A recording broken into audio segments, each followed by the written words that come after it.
بسم الله الرحمن الرحيم الحمد لله ولا عقبة للمتقين ولا عدوان إلا على الظالمين صلى الله عليه وعلى آله وأصحابه وسلم تسليما كثيرا إلى يوم الدين أما بعد أيها زوي الله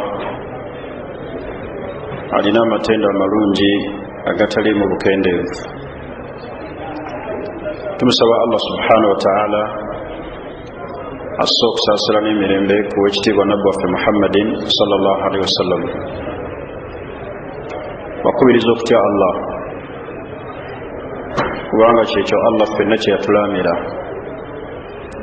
walaqad wassayna alladhina utul kitaba min qablikum wa iyyakum an ittaqullah Allah bakulembera bonna yabalamira kubeera nga bamutya naffe Allah n'atulamira okubeera nga tumutya omusomo gwaffe gukwatagana ad-daruriyat al-khamsa ebyobwewaze ebitaano allati la budda minha biteekeddwa okubaawo ensi esobola okutebenkera bwetabaawo ebintu ebyo ebitaano ensi eyonooneka muntu n'afiirwa n'akhira twagamba ekisookera ddala hifidhu ddiini okukuuma eddiini ekyokubiri hifidhu l akili okukuuma amagezi ekyokusatu hifidhu nafsi okukuuma abantu oba emyoyo gy'abantu obutayiwa musaayi ekyokuna hifidhu lmaali okukuuma ssente ekyokutaano hifidhu nasal okukuuma endyo walaere n'ebitiibwa by'abantu ekisookera ddala hifidhu ddiini busiraamu bwakulembeza kuuma ddiini kubanga eddiini buli weegenda amaswalihi gonna ebisigadde bifa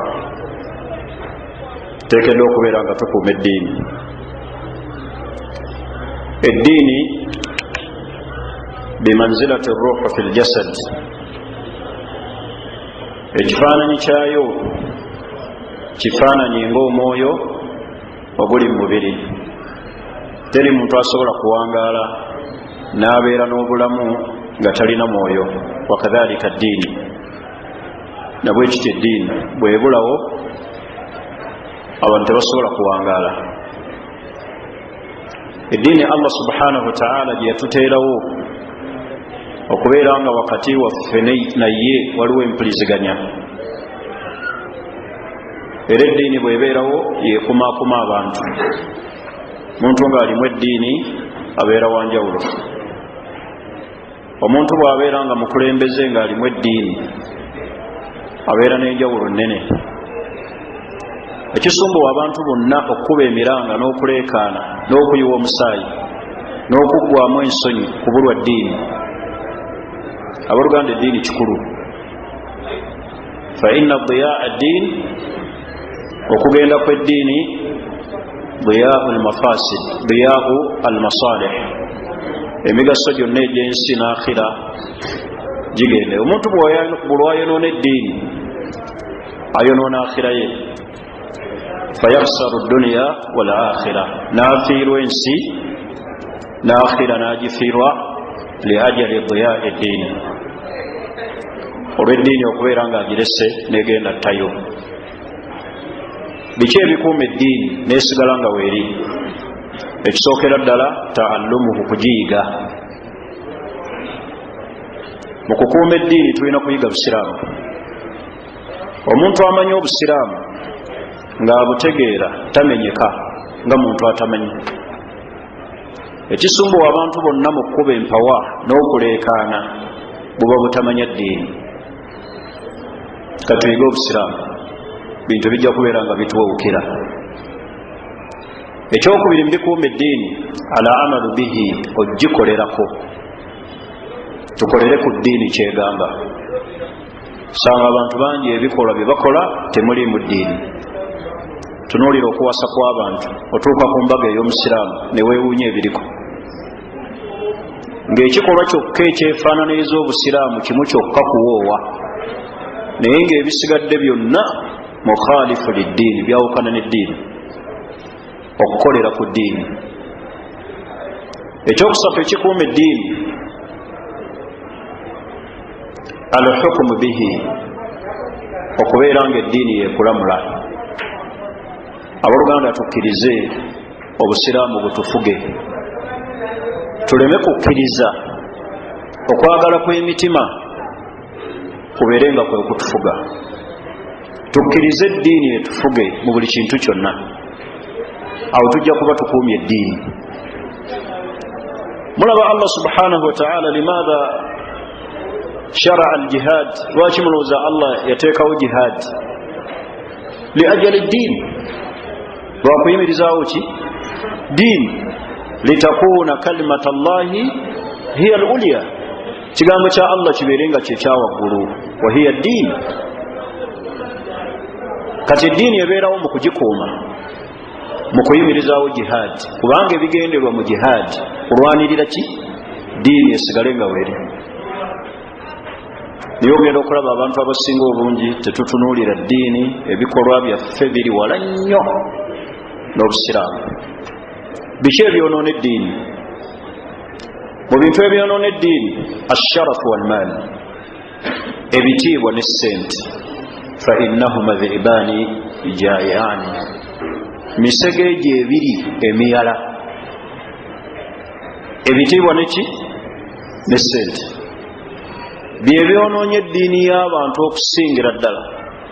Misegeeji emiyala gyennyini, kubanga omusege omuyala nga gwagudde ku mbuzi gugirekawo. Wakadhalika sharafu walmaali, nabwe kiti ekitiibwa ne ssente bwe kisaanyaawo ki? Eddiini. Ebyo byonoona eddiini. Ekyokusatu ekyonoona eddiini, albida, okuzuula mu ki?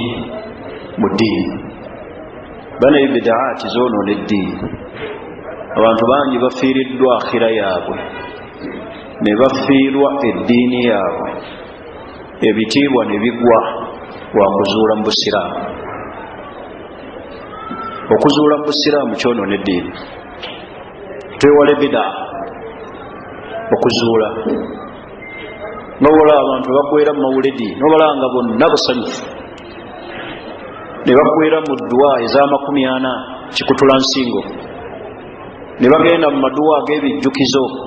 Kullu hadhi bida. Ebyo byonna kuba kuzuula mu ddiini, byonoona eddiini ey'omuntu. Albida, bida omuntu bw'aziggweramu n'azibbinkiriramu, fa akibatuhu wakhiima, enkomerero ye kubeera kufaafaaganirwa, kubanga bida si ddiini. Naye omuntu atuuka okuggwera mu ddiini, fayara albida sunna, n'atandika okulanga bida ate ye sunna, wa sunna bida, ate nga alaba sunna ye bida. Tosobola okubeerawo n'asaalira nabbi, era nga bw'oyogera ku nabbi omuntu awulira nga ayagala kubuuka mu bbanga, naye nga bw'oyogera ku Allah ka annahu lam yasma'u shay'an, abanga atalina kyawulidde.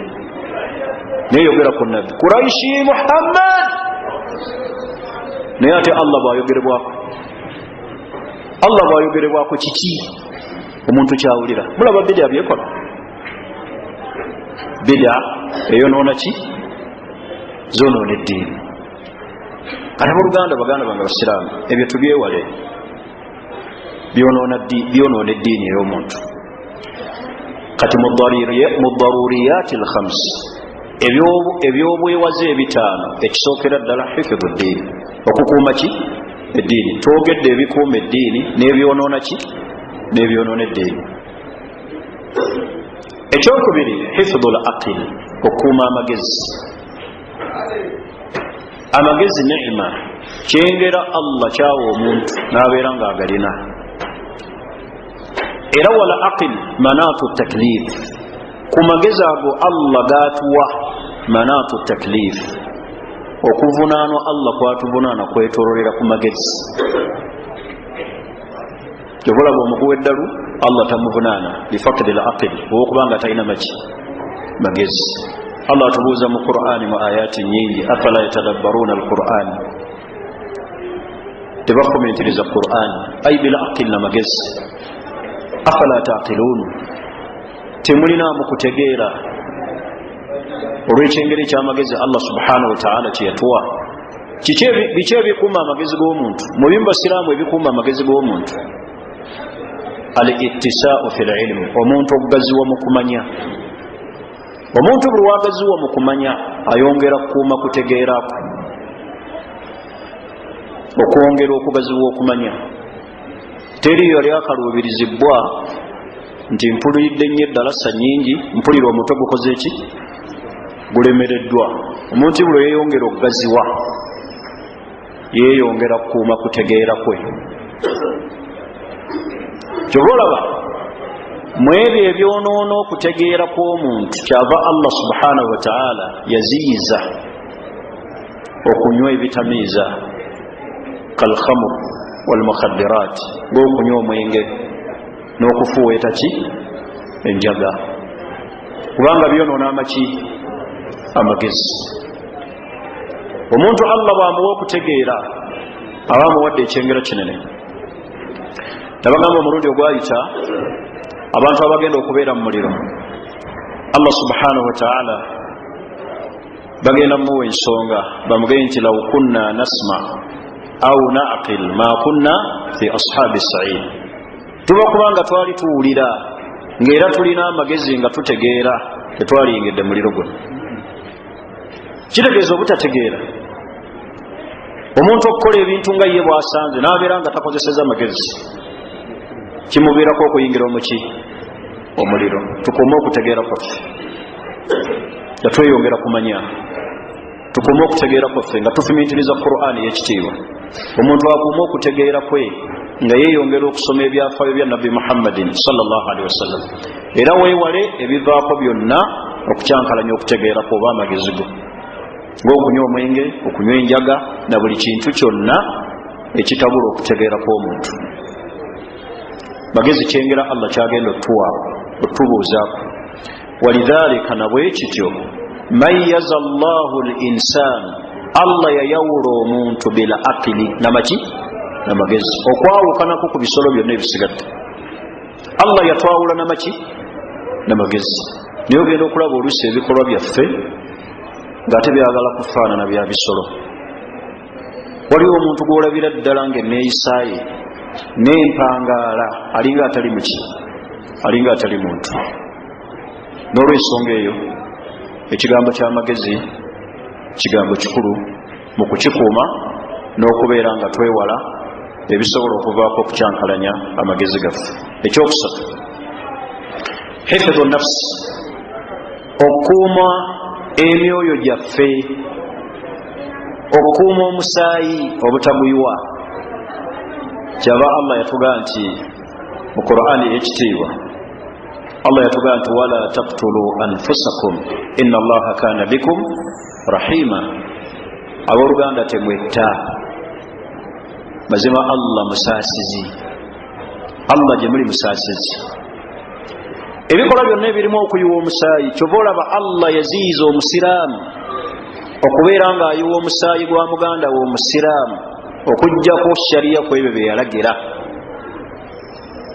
Naye ogenda okulaba abantu ekibayiisa omusaayi gwa bannaabwe ne guyiika, kisookera ddala alfitan, fitina ezibeera mu basiraamu. Omusiraamu ayiwa omusaayi gwa munne mu mbeera ey'ekyoyonoonero ng'agiyise jihaadi. Oli n'avaano n'alumba omuzikiti gw'egiini, ng'omuzikiti gwalumbye basiraamu, naye n'ayiwa omusaayi naye nga yeekwasa nti ali kuki, ali ku jihaadi. Allah agenda kukubuuza ku musaayi ogwo. Kyava Allah tugende nti wala taqtulu anfusakum, abooluganda temwetta. Allah n'atuuka n'otuga nti waman katala mu'minan, omuntu bwatta omukkiriza mutaammidan ng'agenderedde, yekwasa jihad ate gwasse musiramu fajazauhu jahannam. Allah yagamba nti empeera yagenda kumuyingiza jahannam khalidan fiha nga wakubeerayo lugenderere. Waghadiba Allahu alayhi, Allah yamunyigira, wala'nahu ate Allah namukolimira. Hivi nabyo bizuri mu kuyiwa musaayi kutta muntu kyeyononere okujjako abantu sharia be yakkiriza okuttibwa. Kathayibu zani ng'omwenzi omufumbo, almurtadi omuntu avudde mu busiraamu. Tuli fena basiraamu naye abasigadde nga musiraamu munno ofuna otya amaanyi agamutta. Aya eyo gitunuulire nnyo. Allah batugambira nti wala taqtulu anfusakum, abooluganda temwetta. Okumanya Allah yatugamba okukuuma omusaayi oba okukuuma emyoyo gyaffe, hatta Allah n'atuuka n'okutulagira okulya ebitakkirizibwa fi halatul idtirar, mu mbeera omuntu ng'asuuse mu mbeera ey'obuzibu agenda kufa njala, talina kyakukola kyakulya. Allah yamukkiriza ekulya ekiri mayita, ekifudde kyokka oba ekitakkirizibwa olw'okukuuma omuki, olw'okukuuma obulamu bwe. Mulowooza lwaki Allah yakkiriza? Hifdhu nafs, kukuuma. Allah n'atugamba nti wala tulku biaidikum ila tahluka, temuteeka myoyo gyammwe mu kuzikirira, temwetta. Nyogera okulaba omusiraamu asobola okweyimbamu omuguwa n'anywa obutwa ng'awadde ensonga omutali bwavu. Naawe ensonga mbw abaana bamulemedde okulabirira, naawe ensonga nti landiroodi amubanzi gy'emyezi 4 tamanyi wakuzijja, n'omusanga mu nyumba nga yeetaddemu omuguwa. Wala taqtulu anfusakum, Allah yatugaana okwetta, n'atulagira kukuuma myoyo gyaffe, kukuuma nafsi.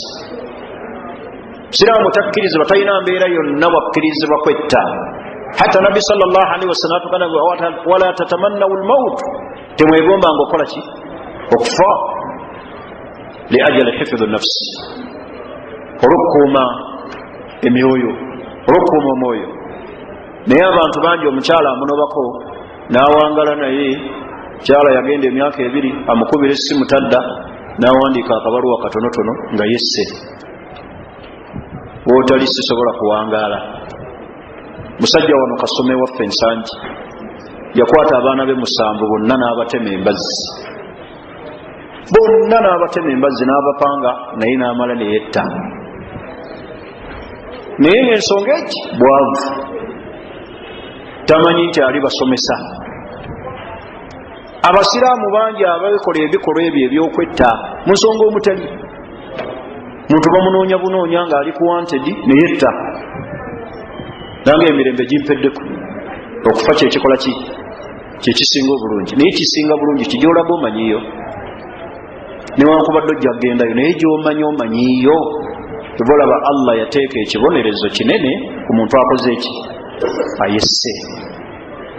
Nsonga ki eziviirako abantu okuyiwa emisaayi gya bannaabwe ne babeera nga tebakuumye emyoyo gy'abantu? Kisookera ddala alhasadu, ensaalwa. Oli akwatibwa munne ensaalwa n'amutta li ajali alhasad. Ikhwatu Yusuf, baganda ba Yusuf, ki kye baakola muganda waabwe? Baamusuula muki? Mu luzzi. Naye ng'ekigenderwa si kumukuumirayo abeereyo, kwali kumutta. Lwaki? Nsaalwa. Bantu bangi bakwata emmundu n'akuba munne essasi olw'ensaalwa. Abamu ekibattisa bannaabwe ebikolwa ebikyamu. Oli n'asuubira munne nti amwagalira mukazi, naye ng'omukazi oluusi gwayagala malaaya. Bombi bali ku malaaya, n'agamba gundi tamuntwalako, n'amusaanyaawo. Ebyo byonna Allah subhanahu wa ta'ala yabituziyiza. Ekyokusatu ekireetera abantu okuyiwa omusaayi, abantu obutekkusa n'ekyo ekitono. Bantu baganya okwekkusa n'akaki? N'akatono. Oli n'akwata embazzi, n'akwata ejjambiya, n'akwata ennyondo, n'agikuba munne. Ayagala bya buki? bya bugagga. Abantu abakuba ababodaboda obutayimbwa n'amukuba ennyondo we yaba yekusiza n'akatono. Olwo muganda waffe omuwalimu, abamu ku baganda baffe abazikiri, yasanga omusajja kukuba, omusajja n'amuyimiriza alina kaboda ke, n'amuganyambo ntwaleko emulago waba ne Nakasozi, n'amuganyambo ntwaleko emulago naye sirina wadde 10. N'aga nti kankutwale. Tebagenda nga banyumya, batuuka emulago awo n'ajjayo ennyondo mu kikapu, n'amuga pikipiki njagala. Unalowooza nti asaaga, n'amuga sisaaga, jagala pikipiki. Yagimulekera bulekezi n'agitwala. Butekusa na kiki? Abooluganda twekkuse. Abantu obutekusa naye bitono baviirako okuyiwa omuki. Tunuulire ebibeera mu famire z'abantu ne bettiŋŋana lwa kibanja. Baakibalekera bulekezi, bonna basika, nnyini kye yakikolera yafa, naye bano abaalekeddwawo teri ayagala kwekkusa nakaki nakatono. N'olina atamanya kye tukaayanira, abantu kye bakaayanira, eyakitulekera yakola ki? Yafa. Gw'ogenda okusigalawo obutekkusa n'ekintu ekitono kireetedde abantu bangi okuyiwa muki? Omusaayi. Abooluganda tukuume emisaayi obutagiyiwa olw'ensonga omutakola ki? Omutali. Naye ogenda okulaba abantu ng'ebiseera byabwe ebisinga obungi nsaalwa, fitani ezibeera naddala mu basiraamu. Oli n'ayagala munnaffe, oli n'ayagala temunne, ate abamu twewagika mu ddiini ne muziyita jihaadi. Naye tunuulira hadiisi eno Nabbi sallallahu alaihi wasallam gye yagamba, idha iltaqa almuslimaani bisayfihima, singa abasiraamu babiri buli omu asisinkanya munne ekiki ekitala gwe gyoyita jihaadi, omusiraamu. Nabbi yagamba nti falqatilu walmaktulu fi nnaar, gwe basse nasse bamuki bamuliro. Naye ate gugiyita jihaadi, naye ng'ate oluusi olina ebigendererwa ebirala. Allah atulagira okukuuma emisaayi gy'abantu. Allah atulagira okwekuuma emyoyo. Kyobalaba nabagambye nti Allah okumanya yatunuulira ekigambo ky'okukuuma omuntu n'okukuuma omusaayi, hatta mu mbeera ey'obuzibu ng'omuntu agenda kufa, bwebanjala yemutta li ajali darura, bamukkiriza okulya ekitakola ki ekitaliibwa, asigale ng'akola ki? Asigale nga wali. Olw'obukulu bw'okukuuma hifdhu nafsi. Ebikolwa by'okuyiwa omusaayi senga bibeera mu nsi, ensi esobola okubeeramu emirembe? Tesobola kubeera mu mirembe. Olwaleero mulaba ebiri mu ggwanga okutemula abakyala, mulaba ebiri mu ggwanga okutemula bamasheekh, mulaba ebiri mu ggwanga okutemula bannabyabufuzi, mu buli ku mutendera gwonna. Ensi tesobola kubeerawo nga mulimu okuyiwa emisaayi. Allah kyava atugamba nti wala taqtulu anfusakum inna Allaha kaana bikum rahima. Abooluganda temwetta. Naye ate bwe tutuuka ku sayidi yaffe ey'abasiraamu, Allah n'atugamba nti waman katala mu'minan mutaammidan fajazaa'uhu jahannama khalidan fiha wa ghadiba Allahu alayhi wa la'anahu wa adda lahu adhaban azima. Allah yakulaganyisa ebibonerezo eby'amaanyi, Allah yakukolimira, agenda kuyingiza jahannama, yakussaako obusungu bwe. Mu jahannama mwogenda okubeera lubeerera. Naye tunuulira ensi nga mulimu okuyiwa emisaayi, tesobola kubeera mu miki mirembe.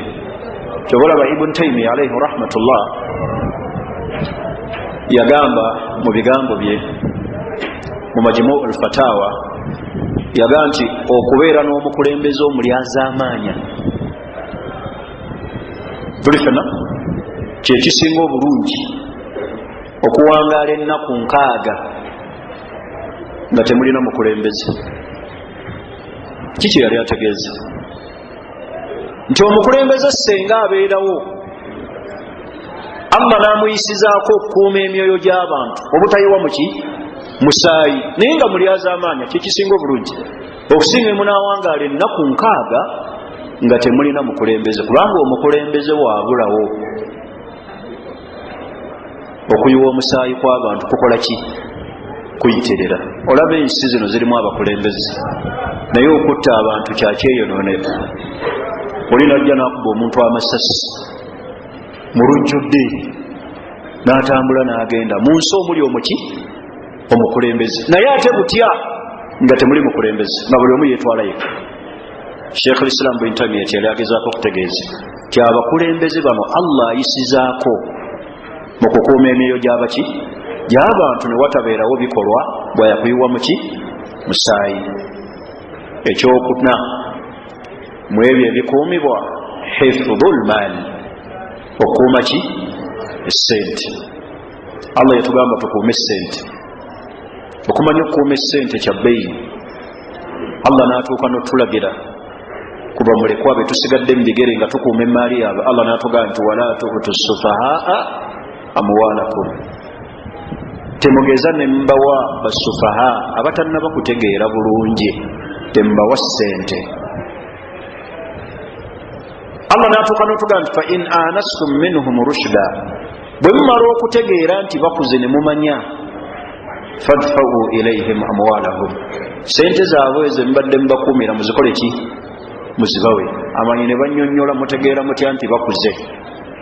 Sikkula myaka wabula okukola kwe bategeeza abatafsiri kwe kumanya okukozesa ki? Sente. Akuze asobola okukozesa sente. Ayinza okuba omusajja mukulu ali myaka 35 naye ng'ebyokukula mu sente tannabitegeera. Omuwaayo entonotono n'omugezesa. Muvubuka akuze emyaka 2 gwe wasigala mu maali ya kitaawo ogikuumye n'omuwaayo emitwalo 2. Ogenza okulaba ze n'ebiteeteeyi by'abawala, baguze emboga, baguze ensenene, azireesi, ng'otegeera tannakola ki? Tannakula. Kubanga enkozesa ye ey'essente ekyali yakyana kiki? Kyana kito. Bwe bagamba tomuwa. Kasita nga enkozesa ye ey'essente eraga nti tannaba kukola ki?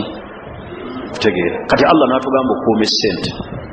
Kyobulaba mu hadisi ya Abi Hurayra, Nabi sallallahu alaihi wasallam yagamba nti la tazalu qadama abdin yawma alqiyama hatta yusala an 40. Teri muntu agenda kuseetula kigere kukijja mu bbaliro tusanga abuzibwa ku bintu bimeka? 4. Naye byagenda okubuuzibwa an maalihi, bagenda mubuuza ku ssente ze. Allah n'atugaana okudiibuuda wakuuma ssente. Wala tusrifu inna Allaha la yuhibbu almusrifin. Abaluganda temudiibuuda. Allah tayagala bantu badiibuzi. Allah n'atugamba tulabirire famire zaffe na ssente, kubanga hajati dunia, ebyetaago byonna ebyensi biyimiridde ku ki? Ku ssente. Teri asobola kuwangaala n'amalako ebyetaago ebyensi nga talina ssente. Allah atugamba zikuuma. Kyobulaba Allah atuziiza okulya emaali ya riba. Inna Allaha, nga aya Allah subhanahu wa ta'ala bwe yagamba nti wa ahalla Allahu al-bay', Allah yabakkiriza okutunda okusuubulagana. Wa harrama riba, Allah n'aziiza okulya ki? Kulya riba. Bakuuma ssente, kubanga riba etwala ssente z'omuntu. Golabanga abakuyambye naye ate kuba kutwala ssente zo. Allah n'aziiza okulya riba, emaali eya interest. Kukuuma ki? Kukuuma ssente. Allah n'atugaana okulya ssente z'abannaffe mu mbeera ey'obukuusa, okupalapalanya. Wala ta'kulu amwalakum bil batil, temulya ssente z'abantu mu mbeera ya bukuusa nga mwe bamanerenda. Muntu omuwoze ssente ate omugamba awandiike nti kuguzizza. Ekyo Allah kyatugaana gwakuuma ki? Gwakuuma ssente. Allah subhanahu wa ta'ala n'atugamba okuwolaŋŋana nga tumaze kuwandiika aya ekisingayo obunene mu Qur'an ey'essente. Ebyo byonna byonna kuuma ssente. Nabi sallallahu alaihi wasallam hadisi ya Saadi, bwe yajja Saadi ng'ayagala okulaamira abaana be ebyobugagga, Nabbi n'amuwa ekigero n'agamba nti fa thuluth, kale ekimu kyakumeka? Kyakusatu ky'oba ogabako. Naye n'amugamba nti wa thuluthu kathiir, ekimu ekyokusatu kiki? Kingi. N'amugamba nti okuleka abaana bo nga bagagga kye kisinga obulungi, okubaleka nga baavu nga bagenda bakola ki? Basabiriza. Kukuumira abaana ssente kya buvunaanyizibwa. Naye abazadde abamu abasinga wano agamba nti nange kitange talina kyeyandekera. Okukuuma ssente kikulu nnyo mu busiraamu, era kyenja okutandikirako n'emitendera Allah subhanahu wa ta'ala gye yatuwa na biki ebitwala ssente z'abantu nga Allah subhanahu wa ta'ala agenda kibabuuzaako. Saba olwaleero tukome wano era obudde mpisizaamu edakika 5 ebisigaddeyo ebyo ebibiri benya okutandikirako okukuuma essente n'okukuuma endyo n'ebitiibwa eby'abantu. Saba Allah ffenna nga bwetukunganye mu kifo kino atukunganye mu Jannatul Firdaus. Saba Allah atumalire obwetaavu bwaffe kuno ku nsi ne ku akhira. Tumwegayira Allah subhanahu wa ta'ala atusitule madaala atugaggawaze atukuumire emyoyo gyaffe. Saba Allah subhanahu wa ta'ala ffenna atugabirire ateeke mbadde be bagabirira olugabiriro olwa halaali olutaliimu haramu. Saba Allah subhanahu wa ta'ala atukkuse n'ako akatono k'abaatuwadde. Tumwegayira Allah subhanahu wa ta'ala akkirize emirimu gyaffe atteere baraka mu mirimu gyaffe gyonna gye tukola atugaziize mu byenfuna atugaziize mu byensula atteere emikisa mu buwangaazi bwaffe. Tumwegayira Allah subhanahu